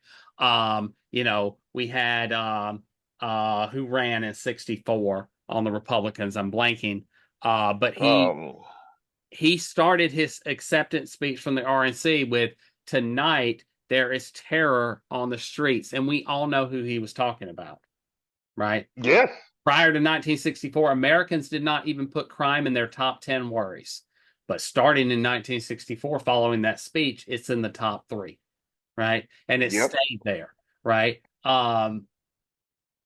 Why is it that, going back, this is what we were talking about in the first half with the other guy, but we know that it's a Mayo sapien in Kentucky, right? Why don't we talk about white on white crime? Because it will it will equate to what is being descriptive as the dregs of society, marginalized groups. We can't talk about that because they will seem, just because you said it earlier in the first hour, white people cannot be depicted in a negative light. We have to be the rational ones, and so on and so forth. So deflection the deflection is an admission of guilt. They want to project onto others because historically, violence in this country, going back to colonization, to this day has always been about Europeans. Okay, it's always been by since the Civil Rights Act of '64. That's when racism became systemic. There are highways built that still exist to this day to segregate black neighborhoods from the rest of the any type of state, city, or town that they live in. And what they did was it was an attempt to create food deserts. They tried to starve us. Fast forward to the mid 70s, that's when they started interjecting a whole lot of junk foods and whatnot, potato chips and pickles and all the stuff and that's why diabetes is so high in the black community. This is all by fucking design. When who was it that signed the Social Security and Medicare? FDR, the Yeah, New Deal. Mm-hmm. that that became really politicized because it's like, well, if white folks, but that means black folks, we can't have that. So we are at a higher percentile when it comes to those type of socialized programs. Let's talk about the Social Security Act, right? Like from 1932. Just stay on this race topic for just a few more minutes before we go back to the guns, right? The Social Security Act deliberately excluded Black Americans. It had language in there that said if you were a domestic servant or you were an agricultural worker, you did not get benefits. And then the state could determine if people working in those positions could get benefits because the Dixiecrats, the conservative party in the South, refused to vote in favor of the New Deal if it allowed Black Americans to benefit in the same way. They famously said we would prefer all our people to starve than allow one Black person, they use that word, to get benefits, right? Yep. Yep. And so it's still written in that language today. It's still there. If you're a domestic servant or a agricultural worker, who was most likely to have those two jobs? Exactly. And what I'm about to say, I'm gonna bring it right back to today's topic because it's all intersectionality. Because of the 13th Amendment, that plays a lot into it. Because of the 13th Amendment and the Civil Rights Act of '64 that brought about the segregation of black neighborhoods and creating food deserts, creating crime, and the whole lax gun laws in other states from I'll say '85 up until present made a whole lot of these things possible, including buying weapons from out of the country. All of this stuff that comes back to this, and this is all intersectionality. It leads up to who's able to buy guns and who gets the benefit of the doubt when it comes to red flag laws and all these other things. Here we are. Here we are. We had a guy sitting in the bushes off of the highway trying to off as many um, people driving by as much as he can. Yeah. This is all a result of from racism to the Southern strategy to Civil Rights Act. All of this has led up to this, and I wish people would stop trying to separate today's event. You cannot have a present if you didn't have a past to get to it. This is all has led up to this. Yeah. Gun violence has been a problem since the Black Panther movement. It has been a problem since the Black Panther movement. If Ronald Reagan and the NRA didn't do all of that dumb shit when that, I'd seriously doubt that we would probably be like other developed nations when it comes to firearms. Yeah, and the only reason, right, why people hang on to these firearms is because the Second Amendment, right? And Yeah. I talk to people all the time and they're like, oh, well, when we talk about, okay, we're on par with the rest of the world on mental health or something, right? But, these school shootings are uniquely American. Why is that? Oh, it's because they don't have the right to own weapons. Well, aren't they doing something right by not at this point, right? Because, they're not, parents aren't afraid in these other countries to send their kids to school. People aren't afraid of going to the club and getting mowed down. People aren't afraid of going to concerts and getting taken out by a guy with an AR in windows, right? But it's a right. And I love how this right supersedes my son's right to life. Word. 100. And also, other developed nations don't have a Second Amendment in their constitution. Even if they have an equivalent, it's not worded the same. The verbiage is not the same. And the whole other thing is that it's their right. But like if you go to any doctor's office, Any government building like Social Security office, this, that, and the, even you can go to a PTA meeting or an IEP meeting if you have a special needs child. You can go to any of these things. They hand you a piece of paper that says your rights and what responsibilities. Yep. They tend to leave all that part out. And the Second Amendment. Well, they've perverted the Second Amendment so bad, right? Like if we read the original wording and understand the context and everything, it is not designed for everybody's singular rights. You know, it was given the right to the states. That's why most of our gun laws come from our state constitutions and our state laws. But everybody is like, oh, well, you're not taking away our Second Amendment, like, and don't even understand, right?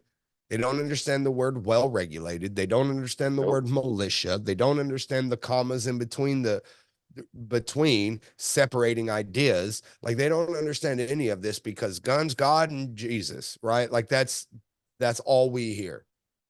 It's my God-given right to own these weapons. No, the fuck it's not. No, it's not. It was my son's God-given right to live. Thank you. And I'm gonna capitalize on that for just a moment, if I may. Yes, sir. The whole God-given right. Oh my God. When obviously present company excluded, when these folks these 2A enthusiasts, or I should say sycophants, when they talk about my God-given right, they're always talking about how their quote unquote rights are being taken away. When you ask them, they can't seem to name a single motherfucking one. You know why? Because any rights that they think they're losing is not constitutional. It's not written in the Constitution. What they are talking about the right to do whatever they want, say whatever they want without responsibility, accountability, or consequence. That's the freedom that they think they're losing. But here's the thing. To do that. Here's the thing. If it was really a God-given right, why then did the founding fathers completely trash Madison's original writing of the Second Amendment? So originally it was the Fourth Amendment because the first two amendments didn't pass. But of that original version of that amendment that became our Second Amendment, Madison added a caveat that said if you were religious, you could not be forced to serve in the militia. That was in the writing. And the founders were like, nah, fuck that. That's a good one. Right? It said if you are religiously scrupulous, you could not be compelled to militia service. Okay? That's how the Second Amendment originally ended. Okay? It was actually completely different, right? Like if it was about an individual right, why didn't we keep Madison's original version? The original version was the right of the people to keep and bear arms shall not be infringed because a well-regulated militia is necessary to the security of a free state. But all those religiously scrupulous cannot be compelled to military service. That was the original amendment. It was very clear that who shall not be infringed were the right of the people to keep and bear arms. Instead, they took that amendment, they threw it in the trash, and they came back with a well-regulated militia shall not be infringed. And they didn't give if you were religious or not. You were going to serve. And then you have what is a well-regulated militia. Like Matt said himself, is like, what do you think well-regulated means? It does not mean no regulations. Well, they want to argue that it means something different today, but there's no actual historical logic that we can use to show that. The word regulation today means the exact same thing that it did while the founders were alive. The exact same thing. It hasn't changed. Exactly. So all we have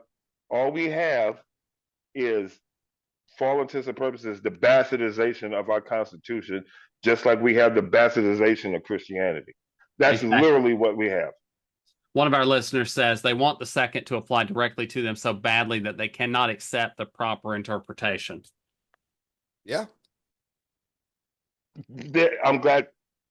Interpretation. That's the key point of this whole thing. It's how it is interpreted. How one person interpreted it depends on their motive for wanting it to apply in their particular context, versus somebody who is, let's say, for this purpose, a little bit more rational, would be like, this is specifically towards the security of a free state. Doesn't say anything about any comment. But then again, I keep telling people, the Constitution was not written for, of, or by commoners. It was written by wealthy land owning / slave owning rich white people. And if we go back to like, because most of the, the things that we have are taken from like English common law. If we go back and look at the rules that England had, the king determined who could have guns, and it was always just the nobles, right? The commoners were not allowed to have guns, right, under English. Yes, yes, and and that actually carried over into the Americas because only the wealthy were allowed firearms prior to the Constitution. Mm-hmm. Yep. A lot of people don't know the history, man. Well, and I had Brett reading it a lot today, but right, like Brett, you want to read it again? The Constitution, Article 1, Section 8, subsection 15 and 16. I've got it. Let me just pull it up. It's going to take just while you're pulling it up. So like I've been making Brett read it all day, but like the Constitution clearly says what the militia is for and what we do with it. So as soon as Brett gets it up, we'll have him read that. But most of them don't know that the militia is talked about in the body of the Constitution, right? In Article 1, which lays out the powers of Congress. And they have no idea that it's mentioned there. And they have no idea what it actually says, right? Which means they also don't know what the Second Amendment actually is for, right? And the powers of, I'm glad you said it, because the powers of Congress, not the powers of the president, the powers of Congress, because the Constitution, the entire, I'm not going to get into the amendments themselves, but the core document of the Constitution is written by Congress. It was not written by the President of the United States. Right. And it gives all the power to Congress, right? Like the original writing of the Constitution. So in Article 1, Section 8, clauses 15 and 16 state as following. Clause 15 gives Congress the power to call forth the militia to execute the laws of the Union, suppress insurrections, and repel invasions. Clause 16 gives Congress the power to organize, arm, and discipline the militia and to govern the militia that is employed in the service of the United States. It also reserves the power to appoint officers and train the militia to the states. I didn't see anywhere in there that it is an individual. If the purpose of the militia is to fight a tyrannical government, as a lot of these 2A nuts like to say, why then does the Constitution say the purpose of the militia is to put those people down? It is to put down insurrections. Because they don't understand that their rhetoric in that interpretation is an end unto itself. Because what Brett just read is specifically against that thing. Yep. But because the Second Amendment has been bastardized to the point, well, the Constitution has been bastardized to the point that it's not even worth the tattered paper it was written on. This is what they get, but you can't claim a right or freedom, but then negate it at the same time. It just doesn't work because either you have the right or you don't. Yeah. Yep. Brett? I agree. I'm tired tonight, man. I'm tired tonight. I feel you. Brett is dragging. I feel you. Now, what sense does it make for people who just formed a new government to put into place a way to just get rid of their government and throw them all out just because they're not happy? So right? That's the line of thinking that these fucking Trumpers and these, I'm pro 2A people have. Like they would, fuck, I had an analogy and now it slipped. It's what happens when people have been regulated, literally regulated to their five senses. These people do not critically think. They are told, which is why Republicans have managed to get away with what they have for so fucking long, which is why Trump was able to get away for as long as for even the short time that he had, in this level of recognition, because people are fundamentally programmed. People need to unplug from the fucking matrix. Well, and that's the thing, right? These people are cutting off their nose to spite their face. Like, well, our listeners are being very active tonight, which is awesome. I love seeing it. And let's go. They mentioned the preamble states, what it states. And one of the things that it mentions is ensures domestic tranquility and also the general welfare, right? Like, so both of those things are super important. It under the Constitution, just in the preamble, that means that mass shootings need to be ended by any means necessary because that's against the general welfare. It is also upsetting domestic tranquility. Yeah. And the bad part about it, I haven't had a tranquil day since. Trust me. brother, my admiration for you is through the fucking roof. Dead ass. How you are still functioning right now is beyond me. And I consider myself stressed.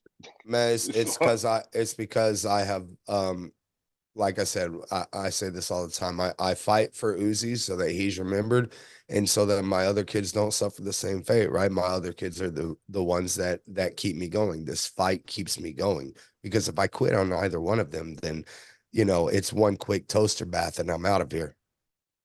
And bro, and we don't really have a choice. Yeah. Right. I'm going I actually want to quote James Earl Jones right now.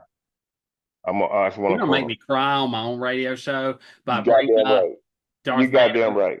right. You got damn right. It's too soon.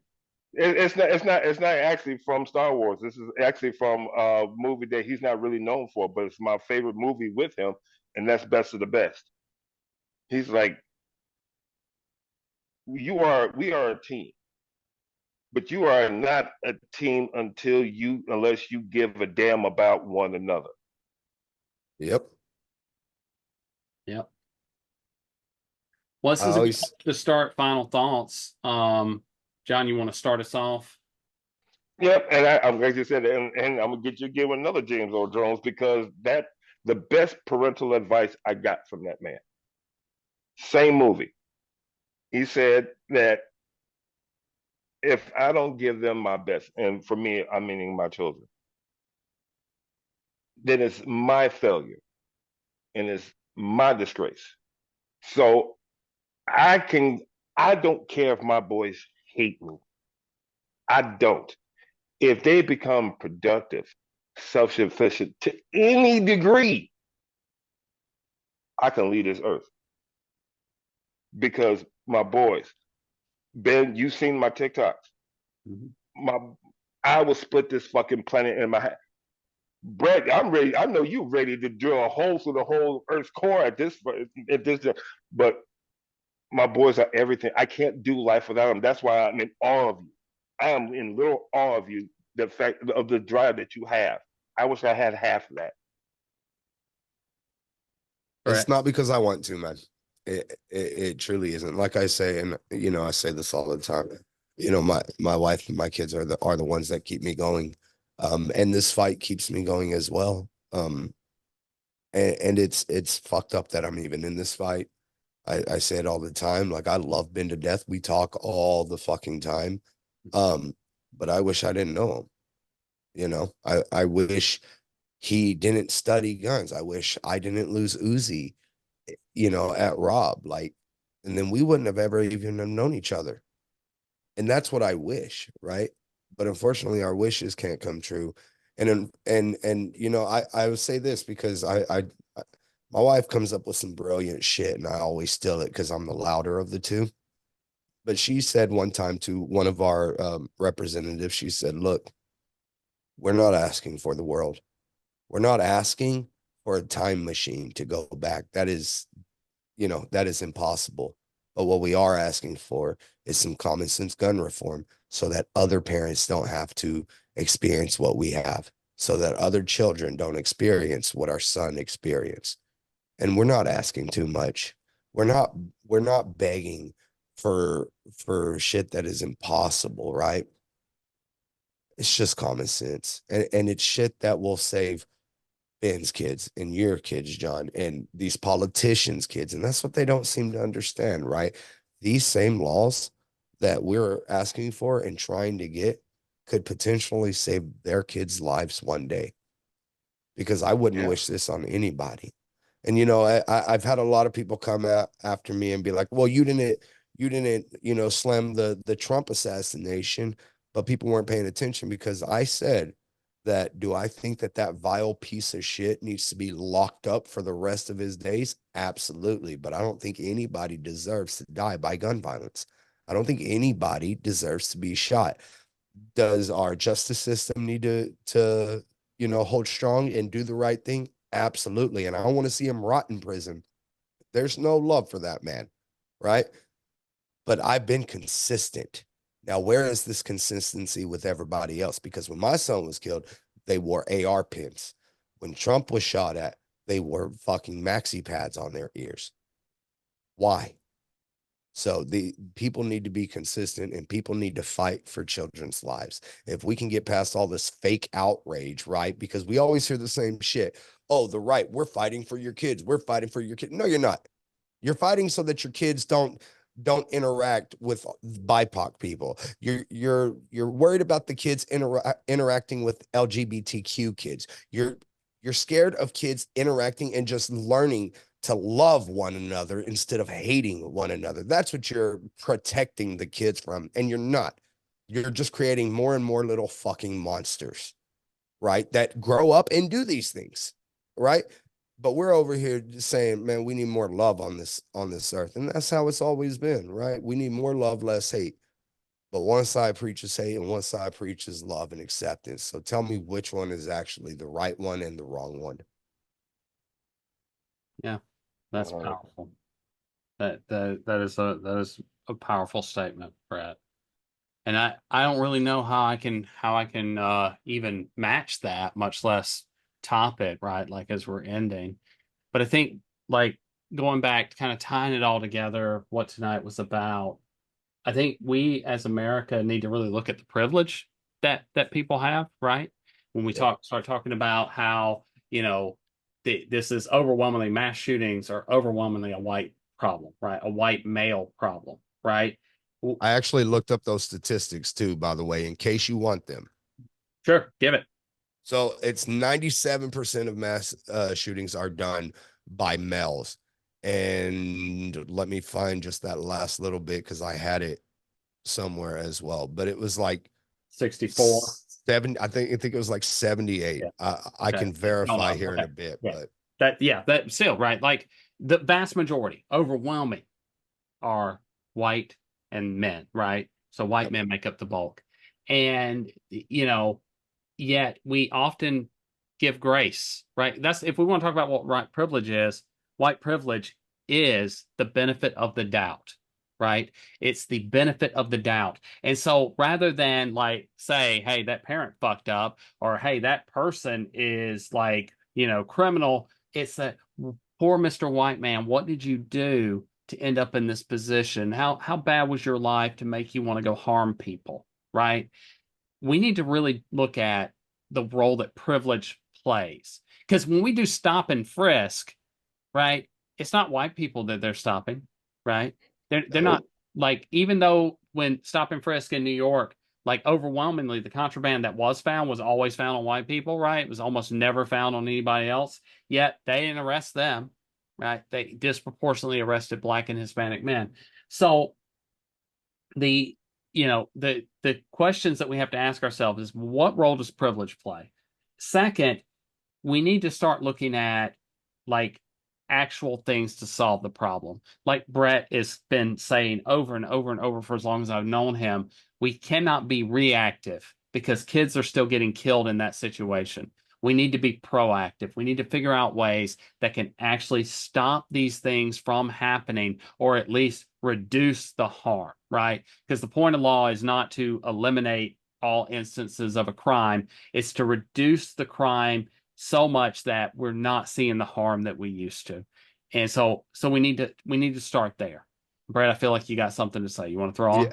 Yeah, well, I was just thinking at this point, since I am, tattooed and everything, I should by this point just tattoo that on my forehead, right? Like proactive, not reactive, so people can fucking understand, because it's always down to the same shit. It's always down to the same shit. Oh, we need more guns. No, we need more officers. No, kids are still dead. And that's the part that I don't think really like goes into people's head. Like something's got to be fucked up for you to not realize that children are dying, right? children. These are the same people, like, and I'm not talking down on this, but these are the same people that will cry, and rightfully so, over soldiers going across seas and getting killed, signing up for it, right? But then not bat an eye when a school shooting is done, because my son didn't sign up to go into a war zone, but that war zone was brought to him. And these are the same people that will shit on school shootings, but then be over sympathetic towards that. And I just don't understand. And I just want to reiterate real quick. Like I said, it is fucking sad when anybody gets shot. I don't care who you are. I am not for gun violence in the least. It is a terrible situation when our soldiers are killed and they don't get to come back to our family. But the difference between our soldiers and our children is that our soldiers sign up, our children do not. And we need to worry about our children. We need to put the same amount of money into our children that we do into the military. We need to put the same amount of limelight on our children dying that we do as our military, right?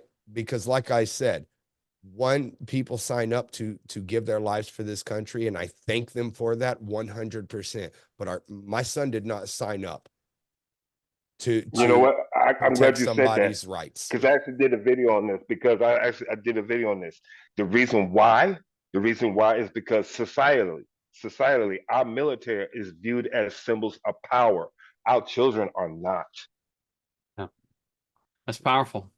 So taking all of that together, right? Like, you know, we really need to start being more proactive, right? As a society. Sir.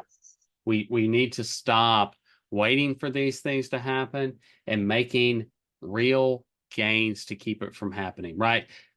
A waiting period might have prevented Kentucky, right? Better background checks might have prevented Kentucky, especially since he had had been arrested for terroristic threats, right? A safe law, a gun storage law, would have completely stopped Georgia, right?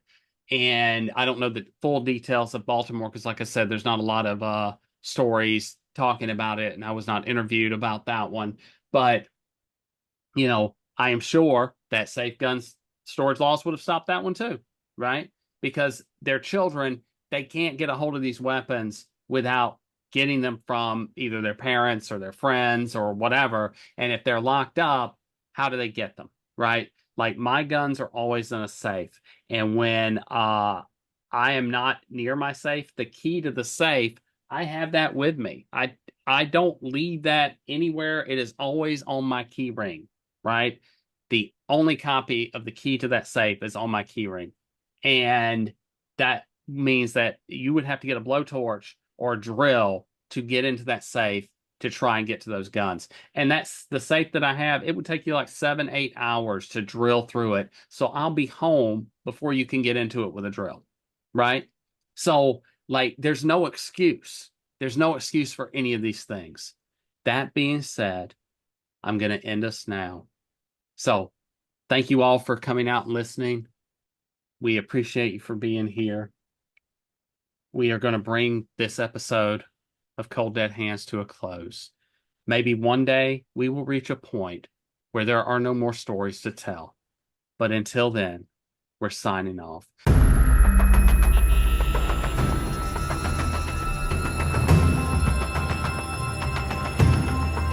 This has been Stories from the Cold Dead Hands with Dr. Benjamin Dowd-Arrow and Brett Cross.